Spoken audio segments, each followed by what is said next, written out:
दोस्तों, क्या आपको लगता है कि दिन में 1 घंटा भी फोन के बिना निकाल पाना बड़ा मुश्किल होता है? क्या दिन भर में ऐसी एक्टिविटीज जो आपके ब्रेन के डोपामिन को बढ़ाती है, आपको प्लेजर देती है, उसके बिना रह पाना आपके लिए बड़ा मुश्किल होता है? आज जानने का प्रयास करेंगे कि ये डोपामिन फास्टिंग क्या होता है। ये डोपामिन फास्टिंग बेसिकली एक ऐसा फास्टिंग नहीं है जिसमें आप डोपामिन खाना बंद कर देते हो। एक ऐसा चीज है जहां पर आप ऐसी एक्टिविटीज को अवॉइड करते हैं जो कि आपके ब्रेन में डोपामिन बढ़ाती है। इससे क्या फायदा होता है, क्या नुकसान होता है, क्या ये एक प्रैक्टिकल सोल्यूशन है या नहीं, इसके बारे में बात करेंगे। फॉरेन कंट्रीज में कॉन्सेप्ट काफी ज्यादा कॉमन है और काफी कॉमनली लोग इसके बारे में बात करते हैं। आज हम बात करेंगे डोपामिन फास्टिंग है क्या और ये कितना प्रैक्टिकल है। टॉपिक पर जाने से पहले जो लोग हमारे चैनल पर नए हैं उन्हें रिक्वेस्ट करूंगा कि चैनल को सब्सक्राइब करें। हमारे चैनल का पर्पस है हेल्थ एजुकेशन के द्वारा आपको हेल्दी बनाने का। यदि ये कंटेंट आपको यूजफुल लगता है तो ऐसा कोई व्यक्ति जो फोन का एडिक्ट है उसके साथ इस कंटेंट को आप शेयर कर सकते हैं। टॉपिक के दौरान आपको कुछ इंटरेस्टिंग साइंटिफिक फैक्ट्स, कुछ प्रैक्टिकल यूटिलिटी की बातें, कुछ साइंटिफिक स्टडीज और कुछ इंपॉर्टेंट इन्फॉर्मेशन भी बताऊंगा, इसलिए हमारे साथ बने रहिए।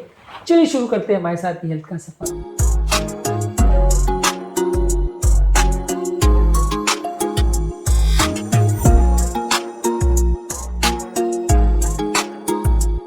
बेसिकली डोपामिन फास्टिंग या डोपामिन डिटॉक्स का मतलब ये है कि आपका ब्रेन अलग अलग तरह के प्लेजर गिविंग एक्टिविटीज या हैप्पीनेस देने वाली एक्टिविटीज की वजह से ओवर स्टिमुलेट हो जाता है। यानी कंटिन्यूस मोबाइल देख के और उससे ग्रेटिफिकेशन या खुशी जो मिलती है उसकी वजह से ब्रेन में डोपामिन लेवल इतना ज्यादा बढ़ जाता है जिसकी वजह से आप अपना फोकस और सेल्फ कंट्रोल खो देते हैं। ये सारी चीजों से जब आप अपने आप को अलग करते हैं कुछ टाइम के लिए तो इसे डोपामिन फास्टिंग बोलते हैं। डोपामिन फास्टिंग बेसिकली मतलब ये है कि 24 घंटे 2 दिन 4 दिन के लिए आप कोई भी ऐसी एक्टिविटी से अपने आप को बचाते हैं जो आपको इमीडिएट मजा देती है या ग्रेटिफिकेशन देती है।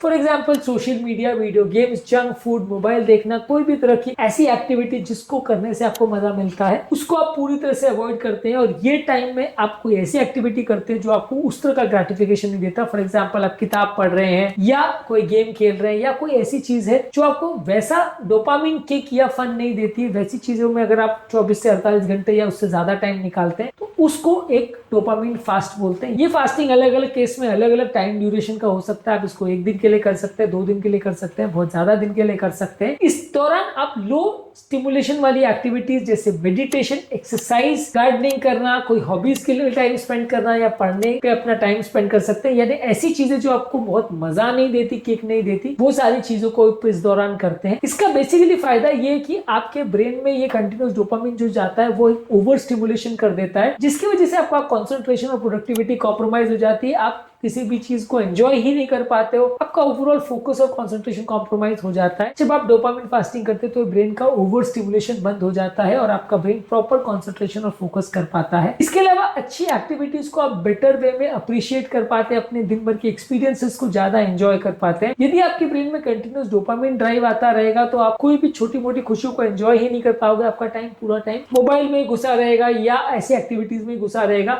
जो आपको प्लेजर इंस्टेंट देती है। आप छोटी मोटी चीजें जो दिन भर में बाकी लोग को प्लेजर दे पाती हैं उसको आप एंजॉय ही नहीं कर पाते। फॉर एग्जाम्पल अगर आप मोबाइल फोन में बहुत टाइम स्पेंड करते हो तो आप फैमिली को टाइम नहीं दे पाते क्योंकि फैमिली के साथ बिताया हुआ टाइम आपका डोपामिन नहीं बढ़ाता है। इसके बदले यदि आप मोबाइल में अगर टाइम स्पेंड करते हो और उसको स्क्रॉल करते रहते हो तो वो आपको इंस्टेंट ग्रेटिफिकेशन देता है।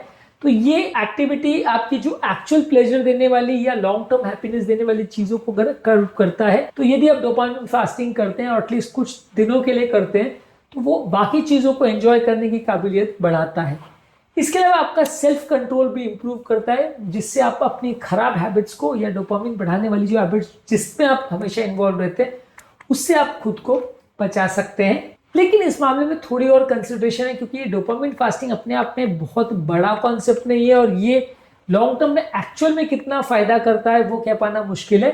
बेसिकली अगर आप कंटिन्यूसली 2-4 दिन तक अपने आप को social media, junk food, gaming या कंपल्सिव शॉपिंग या इस तरह की चीजों से अवॉइड करते हैं तो एक तरह का रीसेट सिस्टम ब्रेन में एक्टिवेट हो जाता है। ये बेसिक कॉन्सेप्ट है। इस मामले में आप डिजिटल स्क्रीन यानी मोबाइल फोन और टीवी भी देखना बंद कर देते हो और प्रोसेस फूड, जंक फूड, मीठा फूड भी खाना बंद कर देते हो। ये सारी चीजें आपके ब्रेन के डोपामिन सेंटर्स को एक्टिवेट करती है।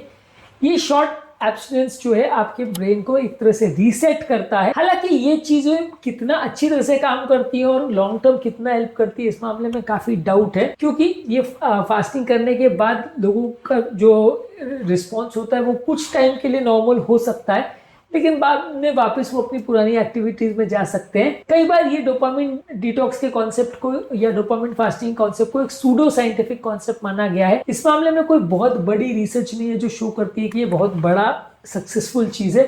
फॉरेन कंट्रीज में कई लोग ऐसा करते हैं कि वो अपने आप को किसी कमरे में बंद कर लेंगे और 2-4 दिन तक सिर्फ किताबें पढ़ते रहेंगे या ऐसा कुछ चीजों में टाइम स्पेंड करते रहेंगे।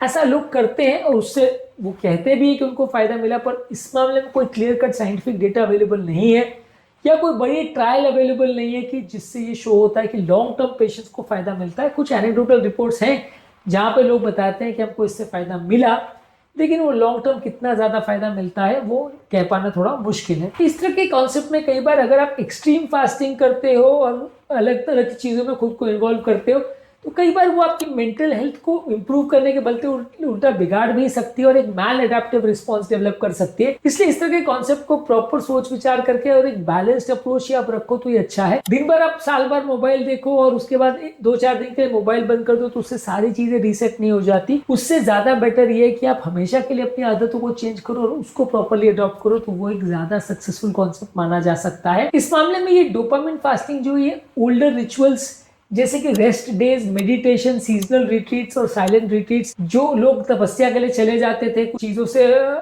को त्याग करके कुछ दिनों के लिए चले जाते थे, उस टाइप के जो ट्रेडिशनल कॉन्सेप्ट्स है उसके साथ ये अलाइन करता है। हालांकि ये प्रॉपर प्रिस्क्रिप्शन नहीं है और प्रॉपर थेरेपी नहीं है, और कई बार जो लोग को मूड डिसऑर्डर्स है, ADHD जैसे बीमारियां हैं, वहां पे लोग को उल्टा खराब भी रख सकता है ऐसा करने के बाद। इसलिए ज्यादातर इस तरह के लोगों को डॉक्टर्स रिकमेंड नहीं करते, लेकिन हाँ अपने आप में काफी डिस्कस किया जाने वाला कॉन्सेप्ट है और कुछ लोग को फायदा भी करता है। आप ट्राई करके देख सकते हैं, पर ये हर डॉक्टर आपको रिकमेंड नहीं करता कि मोबाइल फोन से अपनी आदत को छुड़ाने के लिए या डोपामिन डिटॉक्स करने के लिए आपको इस तरह की फास्टिंग करनी चाहिए और उसको हैबिट बनाना चाहिए। यूजली ये हैबिट कुछ लोग को डेफिनेटली फायदा कर सकती है। आज के टॉपिक में हमने बात करी डोपामिन डिटॉक्स के कॉन्सेप्ट के बारे में।